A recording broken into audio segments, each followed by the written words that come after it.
Boa noite, telespectadores. Estamos em mais uma semana com o nosso Viver Bem em Cristo, trazendo sempre esclarecimentos acerca da Palavra de Deus que estão na Bíblia e ajudando a compreender aí muitas das coisas que a gente até já conhece, mas não compreende muito bem. Então, estamos aqui com alguém experiente no assunto, conhecedor do assunto, estudioso há tantos anos e que também leva isto, né, porque também recebeu de Deus e nos ajuda aí a trilhar esse caminho do conhecimento, da transformação que nós recebemos, né, a transformação que nós podemos ter segundo as orientações do nosso Criador aí, não é, Pastor Sérgio, tudo bem? Tudo bem, uma boa noite a todos aí, estamos à disposição aí para aquilo que Deus quer tratar hoje, amém? Então, olha, a gente quer perguntar sobre uma passagem aí que certamente a maioria das pessoas já ouviu falar, né, que é a questão de Pedro negar 3 vezes Jesus e também por 3 vezes noutra situação responder coisas que ele julgava, né, como verdadeiras e que Jesus mostrou para ele que não era. A gente pensa que ama Deus e não ama como a gente imagina. Então eu quero ler rapidamente essa passagem que fala ali em João 21, diz 21, 15 até o 17. Pedro é interrogado por Jesus, né? Depois de terem comido, perguntou Jesus a Simão Pedro: Simão, filho de João, amas-me mais do que a estes outros? Ele responde: Sim, Senhor, tu sabes que eu te amo. E ele lhe disse: Apacenta meus cordeiros. Tornou a perguntar-lhe pela segunda vez: Simão, filho de João, tu me amas? E ele lhe respondeu: Sim, Senhor, tu sabes que te amo. Disse-lhe Jesus pela terceira vez, novamente, pastorei as minhas ovelhas. E pela terceira vez Jesus lhe perguntou: Simão, filho de João, tu me amas? Pedro entristeceu-se porque ele já tinha dito, não é? Pela terceira vez, tu me amas. E Pedro respondeu: Senhor, tu sabes todas as coisas, tu sabes que eu te amo. E Jesus lhe disse: apacenta as minhas ovelhas. O que quer dizer isso? Porque Jesus perguntou 3 vezes a mesma coisa, né, para Pedro. Sim. Essa passagem está vinculada e atrelada realmente com o negar de Pedro 3 vezes. Porque chegou um momento, porque Pedro era o principal dos apóstolos, era o escolhido, o elegido para ser o condutor da revelação divina na inauguração da igreja primitiva, da igreja do Senhor Jesus Cristo. Ele foi o escolhido para conduzir o rebanho de Deus até o Senhor levantar outro para continuar, que foi o caso de Paulo, Saulo de Tarso.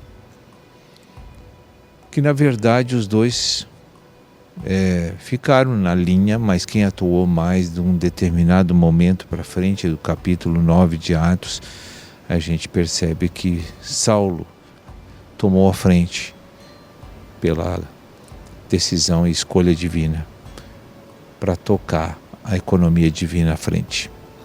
Saulo que veio a tornar-se Paulo. Exatamente. Então, neste caso, me reportando aquele momento em que Deus viu o coração de Pedro, que estava enganado, que estava iludido, de achar que já amava Jesus e que morria por Jesus e que já tinha afirmado isso por 2 ou 3 ocasiões. Então, quando se apresentou uma situação de que Jesus estava sendo preso e levado para a crucificação e passou por onde estava Pedro, na beira de uma fogueira, porque estava muito frio, e ele estava ali se esquentando ali. Então, quando Jesus passou, uma das pessoas ali denunciou ele: olha, este homem aqui é um do movimento dele. E Pedro negou na frente de Jesus. Não conhece esse homem. E por 2 ocasiões ele foi ali delatado como um seguidor de Jesus, como um discípulo de Jesus. E pelas 3 vezes ele disse: não sei quem é esse homem, não conheço esse homem e não tenho nada a ver com esse homem. Que situação difícil. Se com uma pessoa normal, assim, essa pessoa que não fosse Jesus ia ficar muito revoltado, né? De Pedro ter agido assim. Quando chegou essa última vez, o galo cantou. E quando o galo cantou, ele lembrou do que Jesus tinha dito a ele. Ele não precisava ter passado por essa experiência tão horrível. Se quando Jesus disse: ainda antes que o galo cante, tu me negarás 3 vezes. Aquilo era uma oportunidade para ele se humilhar. Era uma oportunidade para ele se submeter. Era uma oportunidade para ele evitar esse vexame e esse mal-estar terrível que ele sentiu. Por que nós somos assim? Deus às vezes está prestes a nos julgar em alguma coisa. E aí sempre vem uma pessoa, a gente ouve uma palavra, a gente lê a Bíblia, alguma coisa vem nos avisando e vem nos oportunizando a nos humilhar e nos confessar e a receber o livramento antes das coisas experienciais acontecer. Deus sempre dá chance para todos.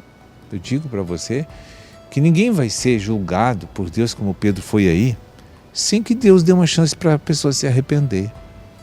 E Pedro não aceitou. Ele ficou irredutível no seu engano, na sua ilusão, e foi até o fim. E deu no que deu, né? Diz que quando o galo cantou, houve um choro muito violento nele, amargamente. A Bíblia diz que foi um choro amargamente. Um choro amargo, eu imagino que é um sentimento de culpa, de ira, de revolta misturado com remorso, uma série de coisas que faz uma conjunção emocional na pessoa e que é até um choro de comoção mesmo. Muito bem, Jesus então foi morto, foi enterrado e ressuscitou. Foi depois que aconteceu essa passagem que você trouxe, que acabou de ler. É a passagem em que Jesus, em ressurreição, estava por 40 dias na terra, né? Então foi o momento em que Deus queria oportunizar Pedro receber uma restauração, queria oportunizar Pedro ficar santificado, restaurado e curado daquela quebra da sua alma que foi fulminante. Sim, já pensou um sentimento de culpa tão grande, não é? E como Deus é bom, porque isso a gente vê na vida atual, né? Quantas pessoas fazem coisas e depois vêm perder a perder aquela pessoa e não houve tempo para que pudesse restaurar, não é? A pessoa não teve essa oportunidade e aí fica com aquele sentimento de remorso, sofrimento, até depressão para o resto da vida. Assim Deus oportunizou Pedro para que ele não ficasse se sentindo tão mal, né? E fracassado provavelmente, como ele ficou quando negou Jesus e depois Jesus morreu, não é? Sim. E aí ele achou que não ia ter mais solução o caso dele, né, quando Jesus morreu. Mas não, que quando Jesus ressuscitou, houve um momento que ele manda um recado: diz a Pedro que eu voltei. Ele nunca falou para os outros. E quando ele recebeu o recado, ele mandou dizer isso para mim, né, aquilo já mexeu com ele. Não é possível, olha o que eu fiz para ele. Ele ainda quer me ver. Ainda quer me ver, né? Então, a gente aprende assim, tantas coisas nesse momento, que o Senhor, quando eu erro com Ele, quando eu peco, Ele não fica me odiando. Quando eu falho tremendamente com ele não me odeia por causa disso. Não, o objetivo de Jesus não é me destruir, é me edificar sempre, né? Aí depois dos comerciais a gente pode continuar, porque tem umas coisas bem importantes para a gente falar ainda sobre essa passagem, essa experiência entre Pedro e Jesus. Então, a gente volta com você daqui a pouquinho.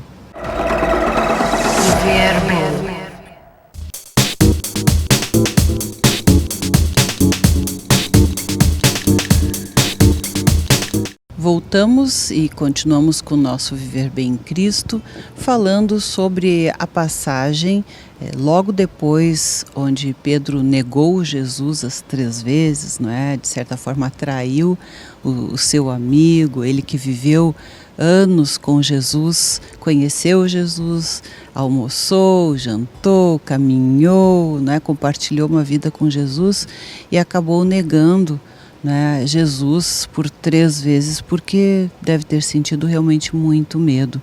Só que depois veio um grande remorso e tristeza. E isso acontece com pessoas também, não é? Mas Deus dá oportunidade para que a pessoa conserte isso. E com Pedro, Deus mostra o seu grande amor, oportunizando mesmo depois da sua morte que Pedro pudesse ser curado daquele sofrimento que ficou por consequência, talvez, de ele, na mente dele, não é? Ter negado Jesus e não ajudado naquele momento Jesus, não é? Sim. Veja bem, por que Jesus permitiu esse quebrantamento tão forte sobre a vida de Pedro? Porque Deus queria ele como servo. E um servo tem que ser dependente do Senhor, tem que confiar não em si mesmo, no Senhor.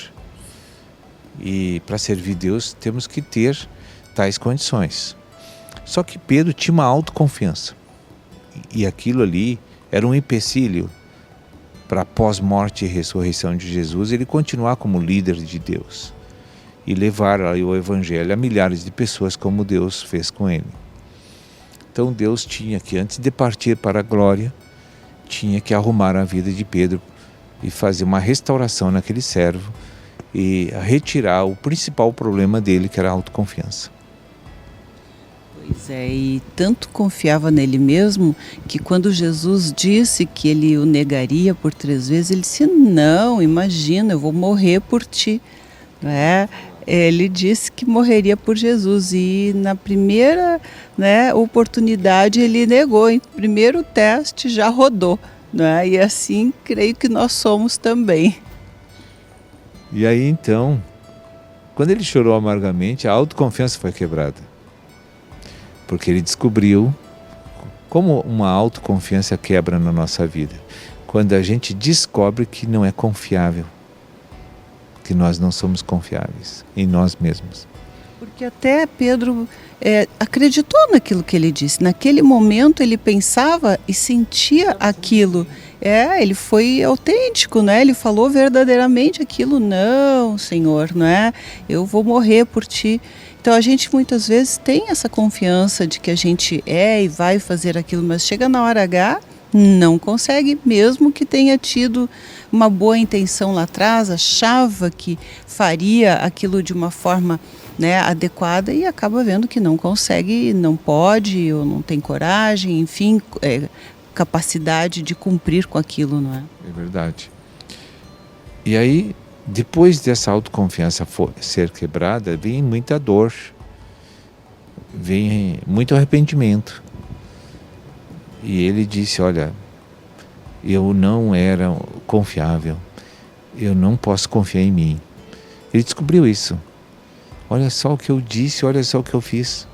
Imagina, ele tem o quadro mental todo do histórico dos acontecimentos com ele. E aquilo fica mutilando a nossa consciência, fica nos mutilando por dentro. E é o mal-estar do arrependimento, né? Porque no pensamento, o arrependimento, a gente se sente uma coisa. Quando Deus nos aperta por meio da consciência e nos revela a nossa incompetência, inadequação total. A gente fica assim sentindo o último dos últimos, com senso de valor totalmente despencado no chão, porque é isso que Deus quer mesmo, para Ele fazer uma reconstrução positiva e real da nossa escala de valores a respeito de nós mesmos. Então lá, quando chegou em João 21, ele começou a fazer aquelas 3 perguntas. Testes para Pedro, novamente, e junto com o teste, uma orientação importantíssima. E aí, ele perguntou: Pedro, tu me ama?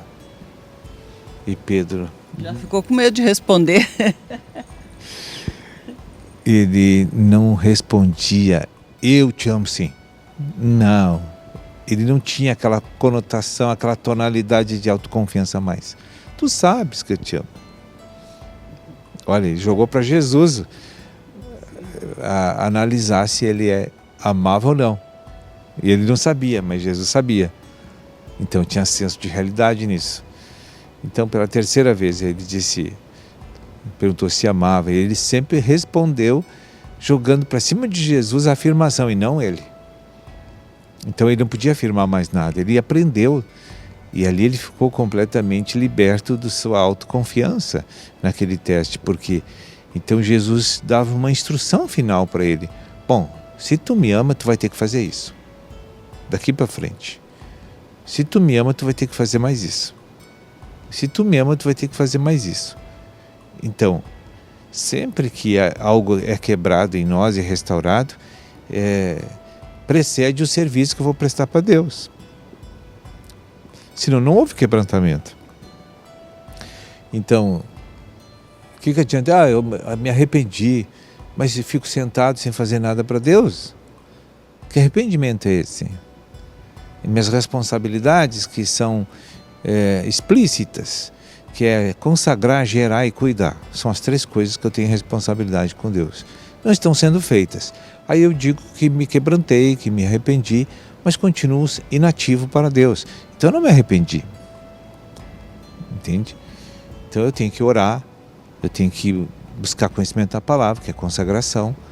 Eu tenho que aplicar os conhecimentos que eu tenho para corrigir meus erros, meus pecados. E eu tenho que gerar ovelhas para Deus, eu tenho que cuidar dessas pessoas para Deus. Foi o que Jesus disse para ele naquelas 3 perguntas capitais, né? Em que ele não teve nenhum tipo de afirmação pessoal, mas jogou para Jesus, pelo seu discernimento, onisciência, saber se realmente ele estava amando ou não estava, porque ele ia começar a aperfeiçoar o amor pelo Senhor. Porque é só quando a gente consagra, gera e cuida que a gente pode ver se realmente amamos a Cristo. É verdade, até porque se houver um arrependimento e a pessoa não tiver uma atitude, ficar estagnada, me arrependi, mas não vou fazer nada, eu creio que já deixa ali uma portinha aberta, uma brecha para voltar a errar de novo e ter que se arrepender outra vez de uma forma, quem sabe, mais dura, né? Então, o arrependimento é importante, mas o procurar, né, fazer certo, seguir um caminho, então fazendo as coisas como Deus pede, e isso eu creio que amar a Deus, né, é fundamental para que não volte a cair, não é? É bem isso mesmo, sim. Só tem essa maneira de comprovar que amamos o Senhor. É quando guardamos os mandamentos de Deus. O que ele diz, né? Aquele que me ama é aquele que guarda os meus mandamentos. É ali que eu identifico. O que é guardar os mandamentos? Eu estou com ele sempre como uma força motora para me realizar serviços para Deus. É o Espírito que move para me fazer o serviço para Deus, né? Se eu estou guardando os mandamentos, eles estão vivos dentro de mim e eu vou trabalhar. Eu vou operar não para mim, para Deus. Praticar o que Ele manda. Praticar o que Ele manda. E ali, naquele ponto, Pedro passou 50 dias, mais ou menos depois, ele estourou como servo de Deus. Rompeu a fé na vida dele e que em 2 ocasiões ele ganhou 8.000 almas para Jesus. Sabe o que é 2 pregações ganhar 8.000 almas para o Senhor numa época daquela, num ambiente religioso de Jerusalém? Isso é só milagre. É só permitir que Deus flui através da pessoa, não é? É essa disponibilidade, eu creio, para Deus, que abençoa a vida de outros, como diz lá em Jó, não é? Que Jó abençoou seus amigos, ele recebeu, né, várias vezes mais aquilo que ele tinha perdido, enfim, né, no passado. Então, isso redunda em bem para si próprio, não é? Os benefícios maiores são nossos. Olha aí, ó, é aquela história que falamos no outro programa lá atrás, e eu lembro que o senhor disse que perdoar é melhor para quem perdoa do que para quem é perdoado, não é? E assim esses benefícios também. Que bom. Muito obrigada, pastor Sérgio, e até breve, se Deus quiser. Boa noite a todos, que Deus abençoe a todos as pessoas que nos acompanharam nessa noite, sejam abençoadas com toda essa exposição da Bíblia aí, tá? Viver